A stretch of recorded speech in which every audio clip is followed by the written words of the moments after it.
जिन कुत्तों की ऊंचाई पर्याप्त नहीं है उन्हें गाइड कुत्ते प्रशिक्षण के लिए चुना नहीं जाता, लेकिन छोटा सफेद जन्मजात बुद्धिमान है, इसलिए गाइड स्कूल ने उसे अपवाद के रूप में स्वीकार कर लिया।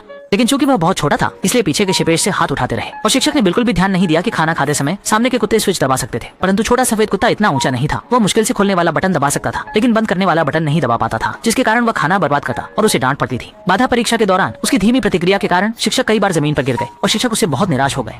उस रात चौबाई ने उन पुरस्कार जीतने वाले गाइड कुत्तों को घूरते हुए देखा। वह समझ नहीं पा रहा था, क्या सिर्फ इसलिए कि वह लंबा नहीं है, उसकी किस्मत में सड़क किनारे भीख मांगना ही लिखा है। उसी समय एक छोटी काले कुत्ते ने चौबाई का ध्यान आकर्षित किया। वह भी उसके जैसा ही छोटा था, लेकिन उसने कई मानद प्रमाण पत्र जीते थे। इसने चौबाई को फिर से विश्वास दिलाया कि बटन तक न पहुंच पाने पर श्वेतु अपनी नाक से उसे दबाने की कोशिश करता और यदि टेबल बहुत ऊंची हो तो वह किताबें अपने पैरों के नीचे रख लेता। रुकावट परीक्षा के समय श्वेतु ने अध्यापक को कई बाधाओं के बीच से सुरक्षित निकाला, लेकिन अंतिम चरण में गलती कर दी, जिससे अध्यापक फिर से गिर गए। प्रिंसिपल बहुत गुस्से में थे। उन्होंने हाथ से इशारा किया और सीधे उसे कक्षा से बाहर निकाल दिया। देखकर कि सभी छात्र अपने अपने पुरस्कार पा रहे हैं, छोटे सफेद की आंखों से दुख भरे आंसू बहने लगे। तभी उसके पीछे अचानक जोर की आवाज आई। असल में एक नेत्रहीन लड़की निर्माण क्षेत्र में चली गई थी। प्रतिक्रिया करने का समय नहीं था। छोटे सफेद ने बाढ़ को पार किया और सीधे नेत्रहीन लड़की के पास पहुंचा। उसने अपनी सिर का उपयोग करके उसे खींचा और आखिरकार लड़की को सुरक्षित जगह पर ले आया। इस समय पीछे से तालियों की आवाज आई। असल में उसकी शिक्षक और साथी छात्र थे। इस तरह छोटे सफेद को अंततः सभी की स्वीकृति मिली।